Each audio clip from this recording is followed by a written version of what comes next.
Hi everyone, my name is Stephanie Stout. I live in Baltimore, Maryland. For my first field placement in my experience, I was in Baltimore County Department of Social Services. I worked at the independent living section of it. I also got to dabble around and do CPS and some of the little middles and all that kind of stuff, but I mainly was with the independent living, which were like older kids. Some of them were transitioning out of foster care. Some of them were in their prime of foster care. Some of them were in residential. And basically working with them and their families to figure out, if there was family, to figure out what the next steps were and how to prepare my kids for, what the next steps were. One of my girls was transferring out of foster care. She was about to turn 21, so it was preparing her to be on her own, and she had a child. So it was preparing her to be a mother and to support her and her son all by herself. I dealt with a lot of emotions and I learned so much. I learned a lot of planning and prepping and different, I would say, resources that I didn't know existed. I was able to research things and help my clients to be advocated for the best they possibly could, help them with their health insurance and how to apply. And I learned a lot. I also work at a residential facility. I worked for 3 years. So it's a complete trauma center. We deal with the kids who have the most acute behaviors and mental disorders and sicknesses, and basically they're unsafe to live in the community, so they live with us. I'm a residential treatment counselor, which means I'm on the floor.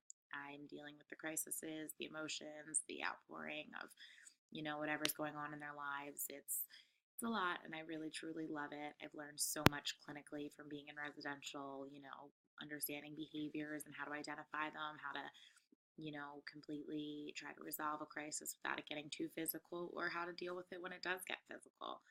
Um, so I definitely have a lot of experience in trauma care. So basically, moving forward, I have a lot of goals, which I think is actually a huge challenge for me because there's so much that I want to do within this field. I want to do some medical social work. I want to stick in residential. I love the hands on, and I love how, fast paced residential is, and that every day I go into work and I have no idea what's going to happen, and every day is completely different. And, some days are so much fun where we sit and we paint our nails and do spa days for hours, things like that. So it really runs the gambit. Um, and I really love that about residential and trauma informed care and all the trauma that I deal with all the time. It's been a really big impact on my life, and I've loved learning so much about it. So I'd love to stick in trauma, but I'd also really love to do hospital social work and maybe deal with pediatric oncology, which is completely different, but trauma nonetheless. So I think that my biggest problem is that I can't decide exactly what I want to do. I have a lot of things I want to do. Some of the challenges that I foresee, which is something that I've been dealing with recently within work and stuff, is boundaries. I worked in another residential for a year, and I worked with 14 to 18-year-old boys where my boundaries were very, very rigid. I didn't hug them. I didn't, because of just the sexual tendencies of my boys. They were very highly sexualized. Um, and the facility I worked at, boundaries were a very strong thing. So I learned that very quickly. And when I came to the residential I work in now, which is through Catholic Charities, and it's much more, we're very calm, we're very therapeutic. It's different in a lot of ways. Um, and staff would go into the kids' bedrooms, tuck them in, help them fall asleep. They're younger girls that I work with now.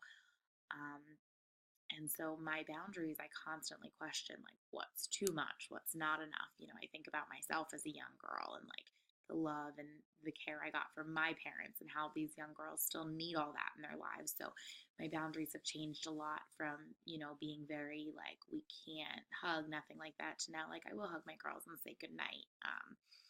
And, I'm just learning how to balance that and be very therapeutic and be there for them in every way that I can, because in a lot of ways my kids don't have any parents, and we're the ones that they come to for a lot of the things that are going on in their lives. And, still being the adult role model and being, having the proper boundaries, because they are very sick and they're very traumatized, and a lot of them do have sexual pasts. So that has been a big challenge that I constantly am rethinking, especially from a lot of the things we read in the last previous class that we were in, is just, how to navigate that and do the right thing that's the most helpful and beneficial for these kids' success. Um, and so, yeah, that's really all about me. And I look forward to working with all of you and getting to know you guys.